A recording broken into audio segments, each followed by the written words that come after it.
ඔන්නේ කොමත් එක කාලෙක කැලෑවෙන් වටවුණු පුංචි ගමක් තිබුණා. මේ ගම ගස්වැල් වලින් පිරිලා දියඇලි ගංගාවලින් පිරිලා තිබුණු හරිම ලස්සන ගමක්.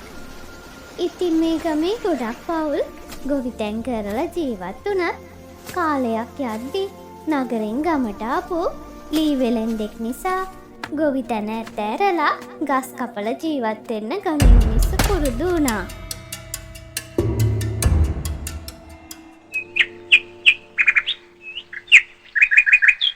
අපි මේ ගමට ආපු එක හොඳයි පියදාස. ඒ මොකෝ සුමනෝ? බලන්නකෝ. අපි ආවට පස්සේනේ මේ ගමේ උන්දලට සල්ලිය භාගෙ හරි තියෙන්නේ. නැත්තම් ඉතින් මුන්දල තාමත් හේන් කොට දුක් විඳිනවා. ඒක නම් ඇත්ත සුමනෝ. ඒකනේ මේ ගමේ උන්දලා අපිට දෙවියන්ට වගේ සලකන්නේ. ඒකට අර කමලගේ ගෙදර උදවිය. අතේ සතේ නෑ. ඒ වුණාට තියෙන ලොකුකම ඔය ගොවිතැන් කරලා කාට දනේ හරි ගියේ. උන්දල තාමත් අර පැල්කොටේ බදාගෙන ඉන්නවා.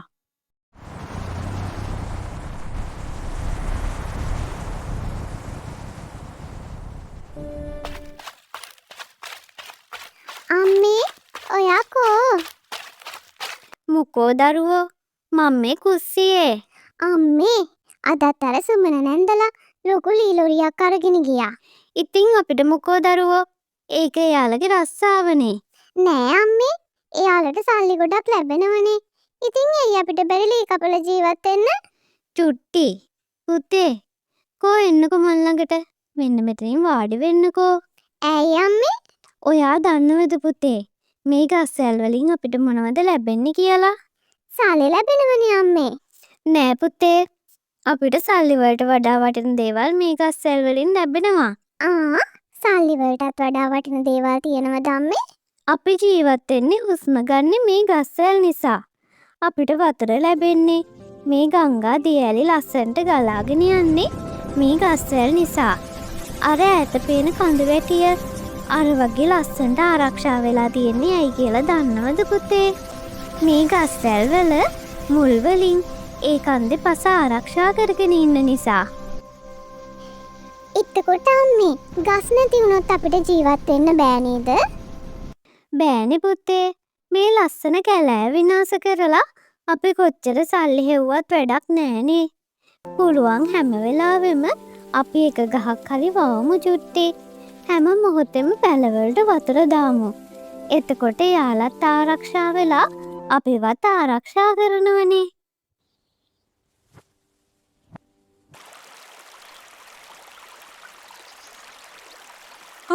මැගිලි ඔකෝ මේ පැත්තේ. සුමන නෝනේ මෙදා පාර ගස් ටිකේ සල්ලි ටික ගන්න මේ. හා ඉඳින්කෝ. අපි මේ සල්ලි වලට හොර නෑ බොල. ඒව වෙලාවට පියවනවා. අනේ ඒක මේ මං විතරක් නෙවෙයි. මුළු ගමේ මෑයෝ දන්නවනේ නෝනේ. සුමන නෝනල ගමට ආවත් හරි. මේකේ උන් බඩකට පිරෙන්න හොඳට කාලැඳලා ඉන්නවනේ. ඒක බොලානන් දන්න බව මවත් දන්නවා. කොහෙද ඒත්තර කමල ලෝක දන්නේ නෑනේ. අනේ ඒවයේ කාලකන්නිගේ පව්කාරකම නෝනේ. නැත්තං ඉතින් නෝනලට විරුද්ධ වෙන්ඩීවිය. කිසිම දියුණුවක් නැති උන්දලා. ඕකෙන් වෙන්නේ ආං අර කෙල්ලටත් හිඟා කන්න. පාවට පින දෙන්න බෑනේ නෝනේ.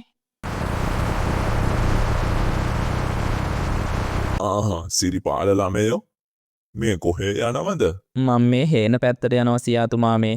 අනේ ඕන් ඔය හේම් පිටිය ඇතෑරලා දාලා මෙන්න මේ අපේ වැඩේට හවුල්වයන් කොල්ලෝ. මාස් පතා හොඳ ගානක් අතට ලැබෙනවනේ. ඕන් තරහ වෙන්න එපා සියාතුමා මේ.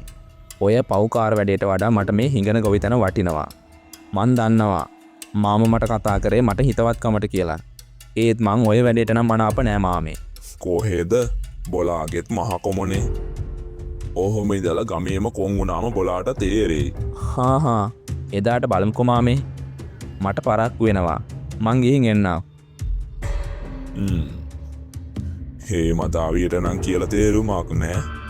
මේක මේ හේන් හදා ඉඳලම මැරිලා යයි. ආන් අර කෙල්ලට තමයි දුක් විඳින්න වෙන්නේ. සියාතු මොකෝ මේ කල්පනාව? කොටන් ටික කපලා ඉවරද? පියදාස මහත්තයෝ තාඩින් ගත් තියෙනවා. මේ ඩිංග ඉවර කරාම පටවන්න හැකි. අපි මේ කැලෑවේ ගොඩක් ගස් දැනටමත් කපලා ඉවරයි නේද සියාතු? ඔව් පියදාස මහත්තයෝ. අපි මේ හැමදාම සල්ලි ගොඩක් උඩ ඉඳගෙන ඉඳලා හේන් කොට දුක් විඳනේ. පියදාස මහත්තයා නැත්නම් තාමත් අපි හිඟන්නෝ. ඔන්න ඉතින් ගමේ උදවියගේ උදව්වෙන් පියදාස කැලෑව ටික ටික එලිපෙහෙලි කරා. ගස් කපලා ටික ටික කැලෑව විනාශ වෙලා යන අතරේ ගමේ උදවිය ලොකු සල්ලිකාරය වුණා. ඉතින් ගස් කොච්චර කැපුවත් ආයෙමත් එක පැලයක් හිටවන්න ගම්මුන්ට උවමනා වුණෙත් නෑ. මේ අතරේ සිරිපාලත් හරිම අමාරුවෙන් හේන් ගොවිතැන් කරගෙන වේලක් දෙවේලක් කාලා ජීවත් වුණා.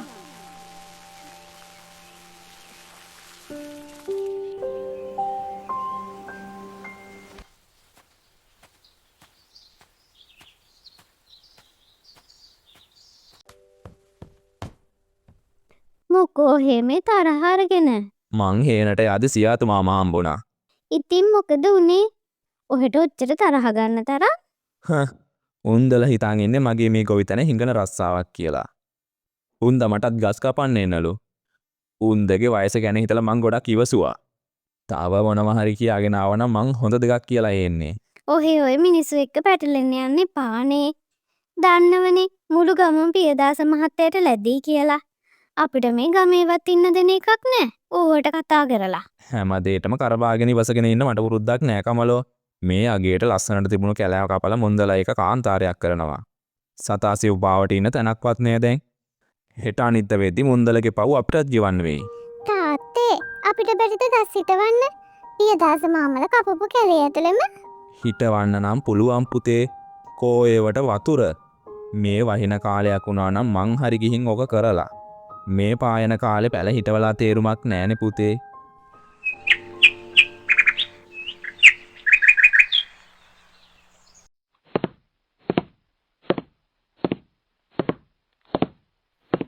ඔහේ අද කට්ටියගේ පඩිසල්ලි බේරලා දාවේ.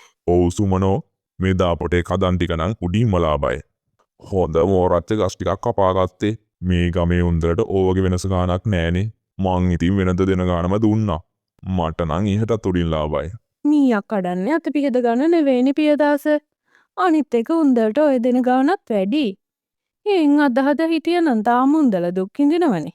ආන් අර උන්දා ගමේ හැමතැනම කියනවලු මේ වැස්ස පිළිවෙල කර නැත්තේ අපි හන්දයි කියලා. මොන උන්දද? සිරිපාලද? ඔව් ඒක තමයි. ඒක මොන මෝඩ කතාවක්ද පියදාස? අපිට පුළුවන් නෑ මේ අහස පොළොව පාලනය කරන්න. ඒක තමයි මාත් කිව්වේ. මං ඊශ්වර දෙවියෝ නෙමෙයි කියලා. ආන් එහෙමවත් වුණා නම් මට මේ වැස්ස හුළඟ පාලනය කරන්න තිබුණා. අද හරිම ග්‍රීස්මයි නේද පියදාස? ඔව් සුමනෝ. දවල් වෙලා ගඟට ගිහින් නාගනෙමුද වෙනසකටත් එක්ක මේ වැස්ස අඩු හන්ද ගංගෙත් පතට අඩුයි කියලා යසවතී කිව්වේ. මේ අරුම පුදුම කාලේ වැස්ස වහින්නෙත් අපිට ඕන වෙලාවට නෙමෙයි සුමනෝ. ඒකට අපි පොඩි කාලේ කලට වෙලාවට වැස්සා. මං අහගෙන රේඩියෝ එකේ කියනවා මේ වැස්සට හේතුව රටේ මුල්පුර වැසියලු. රටේ නායකයෝ නරක් වෙද්දි මේ අහිංසක අපිටත් හරියට වැස්සක්වත් වහීදානේ. ඒක නම් වෙන්න පුළුවන් සුමනෝ.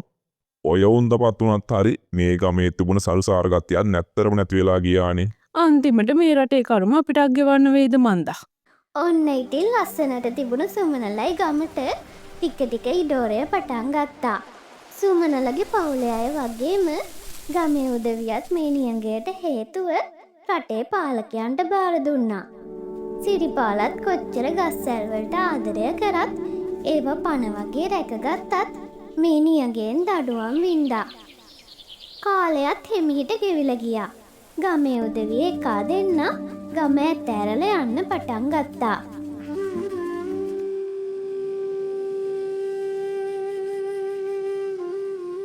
අම්මේ ඇයි අර පහළ ගෙවල් වල නන්දල මාමල ගමින් යන්නේ? මේ නියගේ හන්දා කෑම බීම හිඟයිනේ පුතේ. කෑම ගන්න සල්ලි තිබුණත් වතුර නැතුව ජීවත් වෙන්න බෑනේ. ඉතින් අපි යන්නේ නැද්ද අම්මේ මේ ගමේ? හේනලින්දේ තියෙන වතුර ඩිංගත් ඉවර වුණාම අපිටත් යන්න වෙයි පුතේ මෙහින්. අපේ තාත්තා හිටවපු කුබුක් ගහට පින් සිද්ධ වෙන්න තාමත් හේනලිදේ අඩියම හරි වතුර තියෙනවා. අවුරුදු කීයක් පරණ රෝස ගහක්ද ඒක? ඒකටත් අර පියදාස මාත්‍යා බැල්ම දැම්මනේ. ගස් අපිට කොච්චර වටිනවද? ඇයි ඉතින් මේ ගමේ නන්දල මාමලා ඒක දන්නේ නැත්තේ? ඒක දන්න අයත් ඇති පුතේ නොදන්න අයත් ඇති. ඒත් ඉතින් ඒ මිනිස්සුන්ට මොකටත් වඩා සල්ලි ලොකු වෙලානේ. ගමෙන් භාගයක්ම ගමෙන් පිට වෙලා ගිහින්නේ. ඒකත් එක අතකින් හොඳයි සුමනෝ. මොකක්ද අනේ හොඳ? ඇයි සුමනෝ දැන් අපි මේ ගමේ කී දෙනාටද පඩි ගෙවන්න ඕන? ඒ විතරක්ද? මේ නියඟියත් අපිට ආශිර්වාදයක් කරගන්න පුළුවන්නේ. ඒ කොහොමද ඒ? මං අද සියාතුට කියලා ආවේ කැලෑවේ මැරුණු ගස් ටික දරවලට පටවන්න එකතු කරමු කියලා. ඒක නම් හොඳයි පියදාස. මේ නියඟෙන් ගොඩ යන්න පුළුවන් එහෙනම් අපිට. ඔන්න ඉතින් පියදාසගේ කීමට ගමේ ඉතුරු වෙලා හිටපු කීප දෙනත් මැරුණු ගස් වගේම බාගෙට මැරුණු ගස් පවා දරවලට විකුණන්න පටන් ගත්තා. ඉතින් කාලය ගෙවිලා යනවත් එක්කම ඉඩෝරය දරුණු වෙලා සිරිපාලගේ හේනෙලින්දේ පවා වතුවේ හිඳෙන්න ගත්තා. සිරිපාලව කොච්චර ගමේ කොංගරත් නියඟෙන් දුක් විඳින ගමේ හැමෝම වතුර බොන්න ගත්තේ සිරිපාලගේ හේනෙලින්දෙන්.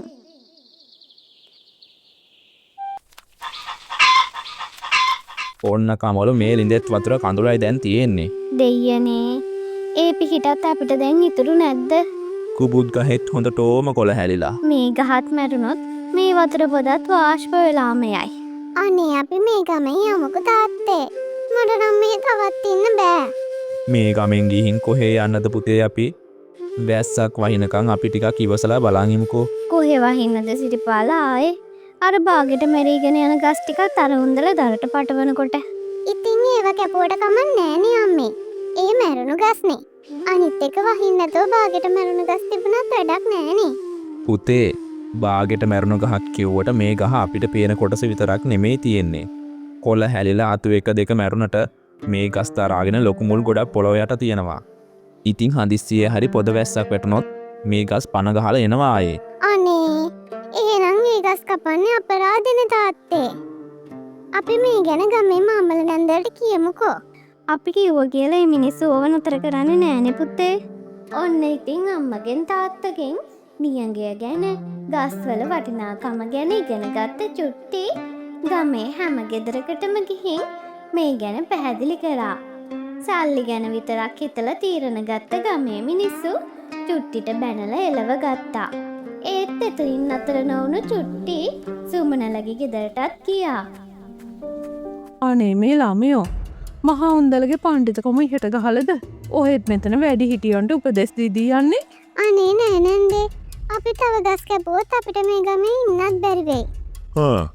ඔය ළමයට ඔය ටික කියන්න කිව්වේ ඔය ළමයිගේ අම්මයි තාත්තයිද? බලන්නකෝ සුමනෝ. මුන්දලට මට මෝන දෙන්න බැරි කමට පුංචි එව්වාතේ පණිවිඩ යවනවා. ඔය වෙන මොකවත් නෙවෙයි පියදාස. අපි හම්බ කරන් කාලා ඇඳලා ඉන්නවා බලන් ඉන්න බැරුව. ඇයි ඉතින් මෙච්චර ලොකු නියඟයක් ඇවිල්ලත් තාමත් අපේ අතේ සල්ලි තියෙනවනේ. කමලලට හේම් පිටි නැති වෙලා හිඟා කන්නත් වෙලා ඇති දැන්. අනේ අපේ අම්මයි තාත්තයි මට මේව කියන්න කිව්වේ නෑ නන්දේ. ඔය ළමයා ගෙදර ගිහින් අම්මටයි තාත්තටයි කියන්න හේම් පිටි හදා අපිට ඉරිසියා කර කර හිටියට හොඳ වැඩේ කියලා. අපිට සල්ලි ඕන තරම් තියනවා ළමයෝ. ඔහෙට වගේ අපිට හේනියක් නෑ.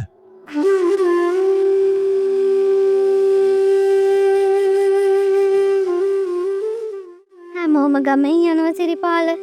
ඔව් මටත් සියාතු මාම කිව්වා. අපි මොකද කරන්නේ දැන්? අපිත් යනවද? මේ දරුවෝ මෙහෙම තියාගන්න බෑනේ. අපිත් යමු කමලෝ. සියාතු මාමලා දර කපලත් ඉවරනේ.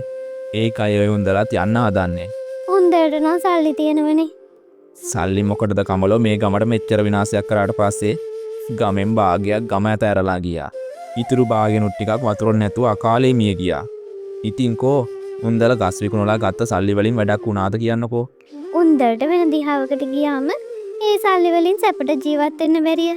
ඒ ගැන නම් මං කියන්න දන්නේ නෑ කමලෝ. හැබැයි නොගියොත් උන්දල හම්බ කරපු හැම සතේම මෙහෙ තියලා පරලවන යන්න වෙයි. දැන් කවදද කට්ටිය ගමෙන් යන්නේ? ලබන බදාද කියලායි කිව්වේ. අපිටත් ඉතින් ඒ නඩේ එක්කම මේ ගමෙන් පිටමන් වෙන්නයි තියෙන්නේ. ඔන්න ඉතින් බදාද දවසත් උදා වුණා. ගමේ ඉතිරි වෙලා හිටපු කීප දෙනයි සුමනයි පියදාසයි වගේම කමලයි සිරිපාලයි මේ ගමනට සහභාගී වුණා. ගමේ හැමෝම කදමලු බැඳගෙන එක පෙළට ඉඩෝරයට අහුවෙලා ඉරිතැරිලා ගිය කැලෑබිම මැදින් ගමන් ආරම්භ කරා. හරිම මහන්සී ළමයිනේ දැන්නම්. කොහෙද මේ රටේ කරුමෙට වැස්ස හිඟ වුණානේ අපිට? එක ගහක් නෑ හෙවනකටවත්. ඒකනේ නන්සියාතු. අපේත් පූර්වේ කරුමෙකට මේ රටක ඉපදිලා දුක් විඳිනවා. හරි හරි වතුර ඩිඟකින් තොලතෙන් මගන ආයෙම යමු. ගිමන් හරින්න බැරිය ගම්මානට ගියාම. චුට්ටි පුතේ වාට මහන්සිද? වතුර ඩිංගක් බොන්න පුතේ. තා ගොඩක් දුර යන්න තියෙනවනේ. හා තාත්තේ. තාත්තේ මේ නියගෙට අහුණු කැලේ මැද එක චූටි පැලයක් තියෙනවා. වේලිලා වගේනේ. මම මේකට වතුර ටිකක් දාන්නද? අනේ දාන්න පුතේ. අපිට පුළුවන් හැම වෙලාවෙම අපි ගස් කොළන් රැක ගන්න ඕන. ඔය පනාදින පැලේට අපි තව දවසක් හරි රැකෙන්න උදව් කරමුකෝ. අනේ මෝඩ සිරිපාල කොළුවෝ. බොන්න තියෙන වතුර ටික මේ මැරුණු පැලයකට දාලා ඔහේලා අපෙන් වතුර ඉල්ලන්න නම් එන්න එපා ඕන්.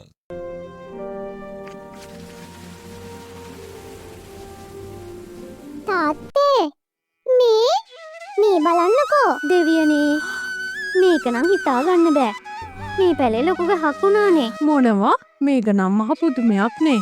බොහෝම ස්තුතියි පොඩි ළමයෝ ඔයා මට සැලකුවට. මේ කොහේ යනවද ඔය හැමෝම හරි පීඩාවෙන් වගේ? අපි මේ ගම ඇතැරලා යනවා. අපේ ගමටත් නියඟේ ඇවිත්නේ. මට පුළුවන් ඔය ළමයට වගේම මේ ගමේ අනිත් අයටත් උදව් කරන්න. හැබැයි හරිම තීරණය ගත්තොත් විතරයි ඔයාලගේ ජීවිතේ ආරක්ෂා වෙන්නේ. අනේ අපිට උදව් කරන්න. අපිට මේ නියඟ නිසා හරිම කරදරයි. මේ පාර දිගේ ඉස්සරහටම යද්දි ගල් ගුහාවක් හම්බ වෙයි. ඒ ගුහාවේ දොරටු දෙකක් තියෙනවා. ඒකින් එක් දොරටුවක් තෝරගෙන නුඹේ දිවි බේරගන්න නුඹට පුළුවන්. මේ නියඟයට සමු දෙන්නත් පුළුවන්. අනේ ඔයාට පින් අපිට උදව් කරාට. අපි ගුහාව හොයාගෙන යන්නම් යාළුවේ. ඔන්න ඉතින් ගමේ හැමෝම චුට්ටිගේ පවුලේ අයටත් කලින්ම ගල් ගුහාව හොයාගෙන යන්න ගියා. ගල් ගුහාව ඇතුළට ගියපු මේ කට්ටිය දැක්කා ගහ කිව්වා වගේම ගුහාව ඇතුලේ දොරටු දෙකක් තියෙනවා. එක දොරටුවකින් එළියේ රන්බෙදී මුතුමැණික් පිරුණු ගම්මානයක්. අනෙක් දොරටුවෙන් එළියේ ගස්සැල් පිරුණු නිස්කලංක ගම්මානයක් තිබුණා. මේ ගුහාව ඇතුලේ දොරටු දෙකක් තියෙනවනේ. අර ගහ කිව්වා වගේමයි. අපේ වාසනාව සුමන මේක නම් මුතුමැණික් පිරුණු මේ ගමට අඩිය තිබ්බොත් දුකක් නැතුව ජීවත් වෙන්න පුළුවන්. ඔව් අපි මේ ගමට යමු බොලවුනේ. හර සිරිපාල කොහෙදර යන්නේ? ඈ බොල සිරිපාල දැන්වත් මොලේ කල්පනා කරලා මේ පියදාස මහත්තයගේ පාරේ යමන්. අපිට ඔය මිල මුදල් ඕන නෑ සියාතුමා මේ. අපිට මේ ගස්වැල් පිරුණු ගම්මානේ හොඳයි. මාමලා ඔය කැමති පාරක යන්න. අපි මේ ගමට යන්න. මෝඩයන්ට මොලේ දෙන්න බෑනේ සියාතු. අපි මෙන්න මෙහි යමු. ඔන්න ඉතින් සිරිපාලලා වගේම පියදාසලත් දොරටු වලින් ඇතුළු වෙනවත් එක්කම ගුහාවේ දොරටු වැහුණා. සිරිපාලලා හරිම ලස්සන ගස්සැල් පිරුණු ගම්මානට යද්දී මුලින්ම පාර කියපු ගහ ලස්සන ගෙදරක් ළඟ චුට්ටි එනකම් මග බලාගෙන හිටියා. පුංචි යාළුවේ එන්නකෝ ඔයාලා මේ පැත්තට. මේ තමයි ඔයාලගේ අලුත් ගෙදර. මොනවා? මේ ගමේ අපිටත් ගයක් තියනවද? ඔව්. ඔයාලා වගේ පරිසරයට ආදරය කරන අපි වගේ ගස්වැල් රකින්න අයට අපිත් ඒ වගේම පිහිට වෙනවා. එතකොට අපේ ගමේ මාමල නැන්දලට මොකද උනේ?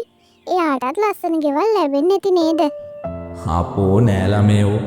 ඒ උදවිය තෝරගත්තේ වැරදි පාර. ඔන්න ඉතින් ගහ කිව්වා වගේම පරිසරය ගැන නොහිතා සල්ලි ගැන හිතපු චුට්ටිගේ ගමේ අයට දොරටුවෙන් පෙන්නපු ගම කාන්තාරයක මිරිඟුවක් විතරක් වුණා. ගුහාවේ දොරටුව වැහුණ නිසා ආයෙම ගම්මුන්ට පිටතට එන්න බැරි වුණා වගේම කාන්තාරයක හිර වෙලා වතුර නැතුව දුක් විඳලා කාලේ මියදෙන්නත් වුණා.